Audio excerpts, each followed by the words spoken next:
Vous êtes sur Medi 1 TV Afrique, bienvenue à l'invité de la rédaction. L'intelligence artificielle est une technologie certes émergente, mais qui a le potentiel de transformer de nombreux secteurs de l'économie, y compris l'agriculture, la santé, l'éducation et les services financiers. Considéré comme le continent le plus jeune, le plus dynamique du monde, l'Afrique est en position de bénéficier de l'IA pour stimuler sa croissance économique.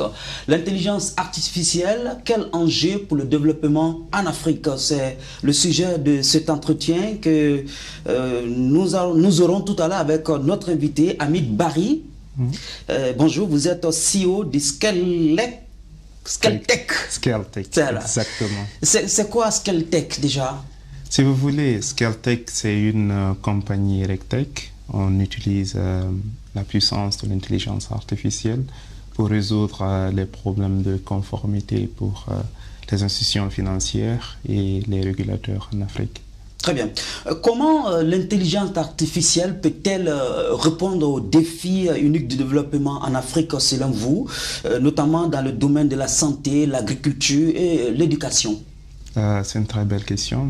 J'ai commencé d'abord par définir l'intelligence artificielle. Oui. Si vous voulez, l'intelligence artificielle, c'est l'habileté des machines d'imiter les êtres humains. C'est la définition que tout le monde vous donne. Moi, j'aime faciliter les trucs. C'est l'habileté des machines de faciliter notre vie de tous les jours, notre vie courante. Donc, en parlant de ça, aujourd'hui, on a un buzzword qui s'appelle DeepSeek. Il y a ce nouveau modèle d'intelligence artificielle. C'est quoi le DeepSeek? Justement, qui a été déployé, qui vient compétir contre OpenAI, si vous voulez. Aujourd'hui, ils ont pu créer un modèle qui utilise le reinforcement learning pour faire leur fine-tuning au lieu de faire du supervised fine-tuning. Et avec cette méthodologie qu'ils ont utilisée, ça les a permis de mieux performer dans beaucoup de différentes parties d'intelligence artificielle que ceux qu'on connaît. Je le dis parce que c'est quelque chose que je prédictais. Je disais que quand on commence à exploiter la partie reinforcement learning, on va voir encore la plus grande puissance de l'intelligence artificielle et on va continuer à le voir. Aujourd'hui, on voit DeepSeek R1 qui est déployé et tout le monde en parle, mais il y a beaucoup de choses à faire. Maintenant, pour revenir à votre question initiale, après qu'on ait défini l'intelligence artificielle, je vais prendre le domaine de l'éducation parce que c'est un domaine qui est très important pour moi. Oui. L'intelligence artificielle peut permettre aujourd'hui à des plateformes d'e-learning de créer des cours qui arrivent aujourd'hui, ou des agents d'intelligence artificielle qui arrivent à s'adapter à comment les étudiants apprennent. Donc tu apprends plus facilement et tu comprends mieux et tu as tendance à être beaucoup plus motivé à aller apprendre plus. Donc il y a déjà ça. Right? Et ça permet aussi comment dirais-je, à faire des traductions dans des langues africaines. Ça accompagne les étudiants, les chercheurs dans leur démarche. Justement. Et au-delà de ça, il y a des traductions qui peuvent se faire dans des langues dialectes africaines qui permettent aujourd'hui à des étudiants qui sont dans des zones rurales à apprendre le plus rapidement possible. Right? Donc, il y a beaucoup de boulot à faire. Il y a déjà beaucoup de choses qui sont faites niveau éducation, mais c'est déjà une très bonne chose qu'on fait avec l'éducation, en utilisant l'intelligence artificielle. Et au niveau de l'agriculture? Oui, j'ai continué dans le niveau agriculture. Ensuite, j'ai allé dans le domaine financier. Okay? Bon. Dans l'agriculture, il y a encore de très belles innovations qui sont faites dans ce domaine. Aujourd'hui, on peut prédire la météorologie, par exemple. On peut prédire, classifier, si vous voulez, des maladies de certaines plantes et permettre à optimiser, par exemple, les récoltes, right? So, il y a ça. Au-delà de ça, aujourd'hui, on utilise des drones, right? Qui permettent de superviser le domaine et prennent des photos en temps réel et font des analyses de ce qu'on appelle computer vision pour pouvoir donner permettre aux gens qui font l'agriculture de prendre des décisions, des informations justement reliées à ces données, right, en temps réel. Donc il y a cette partie et ça va continuer à s'améliorer en fonction de ce qu'on continue de voir en intelligence artificielle.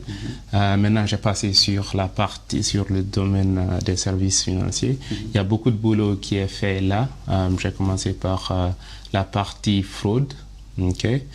Sur cette partie fraude, l'intelligence artificielle aujourd'hui nous permet de détecter des cas fraudulents qui sont subtils, qu'on ne connaît pas, mais facilement, parce qu'on a des modèles aujourd'hui beaucoup plus avancés qui ont pu apprendre beaucoup de données et arrivent à classifier ou à détecter ces cas fraudulents. Au-delà de ça, il y a le risk scoring, ils appellent ça, right? Où l'intelligence artificielle joue un grand rôle aussi. J'ai cité quelques d'autres cas comme la partie régulation, où tu as le eKYC, la validation d'identité et la reconnaissance faciale, so on and so forth, right? La partie AML, filtrage AML. Right? Aujourd'hui, par exemple, la Côte d'Ivoire est dans la zone grise de la GAFI. Pourquoi la zone grise? Parce que après, vous le savez, il y a certaines régulations ou certaines choses niveau régulation qui sont pas contrôlées ou en avance. Fait que c'est le résultat de la GAFI. Justement. Donc, fait que avec maintenant l'utilisation de l'intelligence artificielle ou l'adoption de l'intelligence artificielle dans le domaine financier, on peut aujourd'hui permettre à des pays comme la Côte d'Ivoire qui sont dans la zone grise à sortir de celle-là ou faciliter aux pays-là de sortir de ces zones-là, right? Donc, on a parlé de la partie économie, agriculture, éducation. Dans tous les domaines dont vous pouvez penser, l'intelligence artificielle peut jouer un rôle et peut résoudre des problèmes, ça dépend du cas d'usage. Yeah. Selon vous, l'Afrique est-elle prête pour une adoption généralisée à l'IA, compte tenu des lacunes actuelles en matière de technologie ou encore d'infrastructures? Oui, déjà, c'est une très bonne question. Et quand on parle d'intelligence artificielle... Parce que quand vous faites tout ce constat-là... Oui, on parle de données, c'est exactement ça. Et il y a le problème d'infrastructure, je le reconnais, mais il y a beaucoup d'initiatives aujourd'hui qui nous permettent de résoudre ce problème.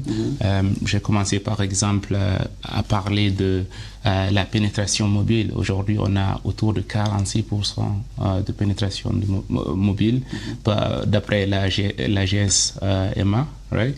Et cela nous donne beaucoup de données. Et ces données structurées et non structurées pourront être exploitées pour avoir des modèles d'intelligence artificielle très avancés. Maintenant, il y a aussi l'écosystème, il y a des hubs qui sont là, par exemple l'association de FinTech Network, right, avec leur initiative Silicon Valley qui aide aujourd'hui des startups à aller dans ce monde où tu as the state of the art, right?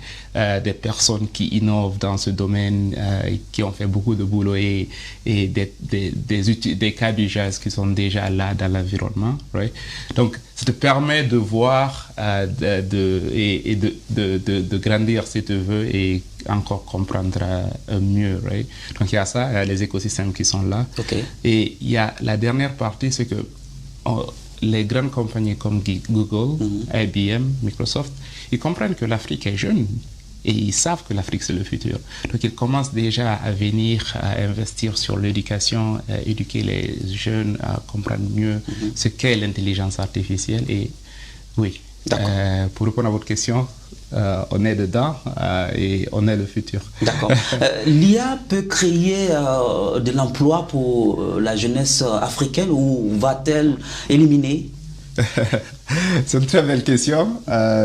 Pour moi, nous humains, on a tendance à s'adapter, à grandir avec les opportunités qu'on a. Et pour moi, l'intelligence artificielle, c'est une très grande opportunité. Et pour répondre à votre question, oui, il y aura de l'emploi qui sera créé dans tous les domaines. D'abord, on parle du domaine financier. Aujourd'hui, il faut avoir, par exemple, des data scientists dans les banques et consorts pour faire l'analyse de ces données-là en temps réel pour te permettre de faire des décisions. Il y a beaucoup de différents hats, si vous voulez, qui se créent dans ce domaine où, avec un peu plus d'éducation et de compréhension de ce domaine, on pourra facilement créer des métiers dans ce domaine. Right? D'accord. Ok, Hamid Barry, vous êtes CEO de Scale Tech. Yeah. Merci d'avoir répondu à nos questions. Oui, absolument. Je suis ravi d'avoir répondu à vos questions aussi. C'est la fin de cet entretien. Merci à vous, chers téléspectateurs, de l'avoir suivi. À très bientôt sur Medi 1 Afrique.